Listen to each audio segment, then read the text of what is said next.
Greetings once again, heroes and villains. Duuz-Diz-Din back again with My Hero Academia. Previously, amongst the horde of Twice, we find out that for some reason, Himiki Toga, while she's able to duplicate Twice's quirk in Ochako's, she can't do the same for Dabi. Shigaraki are all for one. Is there something deeper behind that? Meanwhile, Uraka uses her powers of empathy to suss out the true Toga amongst the crowd. Meanwhile, Tokiyami's efforts to stop All for One do some damage, but his body continues to revert, now looking about like a teenager. He once again tries to leave, but suddenly finds himself under attack by none other than Gigantomachia, being ridden by both Red Riot and controlled by Shinso. Will this be enough to stop All for One in his tracks? Or is it just another minor speed bump? Join me as I find out.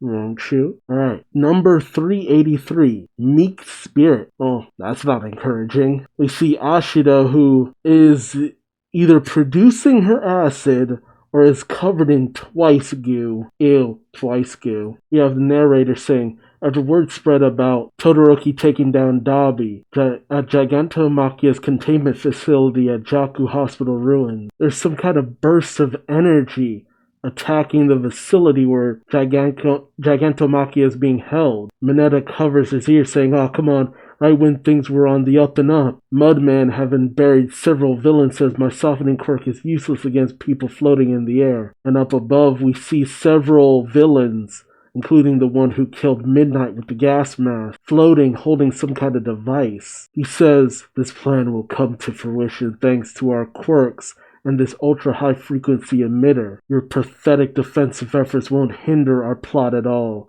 These high-frequency sound waves mimic All for One's voice, so no matter how solid those restraints are, the voice will pierce every wall and get picked up by the superior hearing of Machia's dog quirk." Dog quirk? Huh. Whoa! And in comes Mount Lady coming at the villains to strike. She thinks to herself, "We can't let them wake up Gigantomachia. He must not wake up." She screams out, "Help me out, Rule," which is the hero name of Koda in Class B. So I think we see Reiko throw up a wrench. Kodai uses her gigantification quirk and says big, enlarging the wrench bigger than Mount Lady, who wields it to come down and smash on the villains. As Mount Lady thinks the big guy, from the standpoint of ordinary people, embodies pure psychological scarring. Jeez. But suddenly, Gigantomachia comes bursting out of the containment facility, striking at Mount Lady, destroying the massive wrench she had, as Pinky looks on in horror. As Red Riot runs past the falling debris, he thinks to himself the escort mission's done,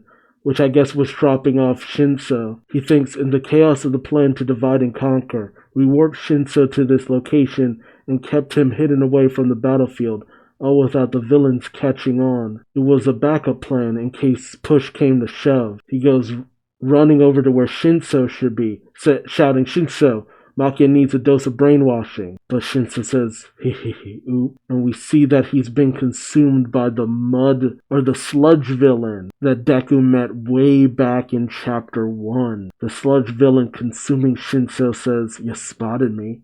I did not think this guy was going to come back into play at any point. Like Horikoshi's pulling out all the stops." The sludge villain says, "Machia waking up means we win, yeah? So why risk my neck in some stupid battle? The only heroes left these days have got serious guts, so I thought I'd pretend to fight a little and then sneak away. I gotta say, this pushover makes a way better hiding spot than that plucky middle school kid." Meanwhile, the villain with the mask says the weak are meant to suffer and submit.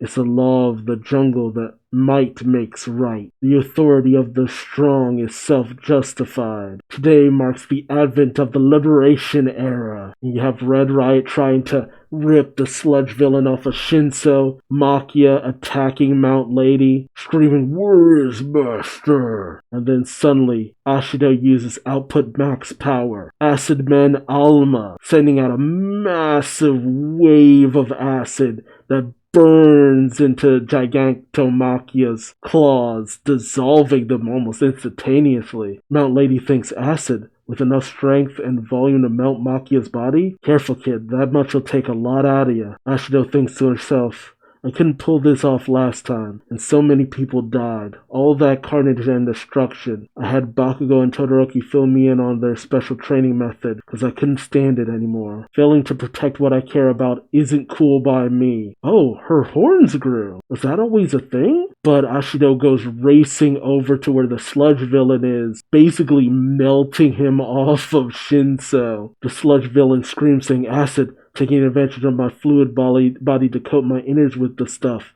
Ugh, nope, can't get mixed up with acid." And he goes racing off of Shinso. And a voice calls off, or wait. And the sludge villain says, "Fat chance, idiot, I'm sticking with the winners." And suddenly he freezes. As Shinso says, "Thanks. You too." Nice. Shinso sees the opportunity. Kirishima calls to Ashido, and Ashido says, "Ooh, it looks like her hand was burned too from the attack." She says Shoji never had revenge on his mind.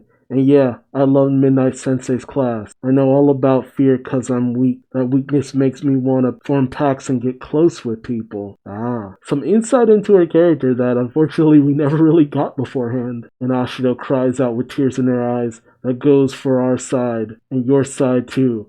That's what defines us, right?" And the guy in the mask thinks of Redestro saying, "We are one and the same." But he calls out, "Ran and shout all you like. Your cries fall flat because there's no stopping him," as Makia is about to bring his claws down on Mount Lady. But a voice calls out, "Makia!" And Makia answers, "Master?" And Makia freezes in place, with Shinso scaling on top of Makia using the capture tape. And Shinso thinks to himself, fall flat? No. That's why I learned what I had to from Aizawa-sensei. And he commands Makia, attack those in the air. And Makia and Mount Lady then strike at the villains who are in the air simultaneously. Mount Lady then catches Shinso, who was falling. And Shinso says, "I used my persona chords to recreate All For One's voice based on recordings from Tartarus. Now that he's responded, I've got him. So I'm not even competing with their frequency emitter." Ashido starts to faint from the exertion,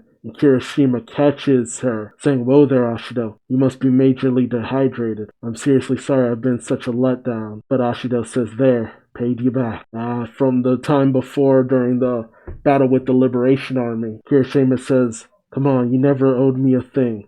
Don't you get it? You've always been my hero, you jerk." Oh. Someone calls out, "We stopped them from reclaiming Makia. Now round up the escaped convicts and Paranormal Liberation Front members for transport." But suddenly Mount Lady receives a communication, and she says, "All for one? Really?" Later, we pick up with Sukauchi saying, "This is a massive gamble. We just barely kept this thread of hope intact, so it had better not snap now. Send everything we've got at him." And we see everyone going after All For One. As we see Tokoyami attacking with Dark Shadow and Nase attacking Gigantomachia, bringing down massive boulders.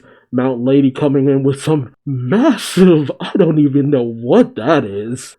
And it's just, you can see just All For One in the middle of all of this. And it's like, it's really starting to look like he's starting to have a tough time. It's just like before, it's just like, how are these guys going to stop him? And now it's starting to look like, oh no, this is a lot. And then we see helicopters in the distance. I wonder what that means. This was fun. This was good stuff. Mount Lady continues to be knocked around, but, it's funny too because in the beginning it was always like, oh man, she's tough enough. But no, she is tenacious as all get out. And it was Ashido's eye turning white? What does that mean? Yeah, it's like, I thought it was like the light shining on her eye, but I don't know. I do hope that guy in the mask finally got taken out, because screw him. But I liked Ashido getting to come in and kind of shake off that fear she had before. That's cool. I'm actually glad for that. I still love that moment with Mount Lady about to come in with the wrench like... That was cool though. But overall, good stuff. I loved it. I love Ashido, so of course. But let me know your thoughts in the comment section below. Were you happy to see Ashido really get her moment to shine after freezing up all that time ago? Were you expecting to see the sludge villain at any point again? And with All For One just being so just bombarded on all sides, do you think this is really starting to put the pressure on him? I want to hear from you, so let me know your thoughts in the comments. Remember to subscribe, And until next time, I've been Duuz-Diz-Din, and I hope to see you later. Take care. Bye-bye.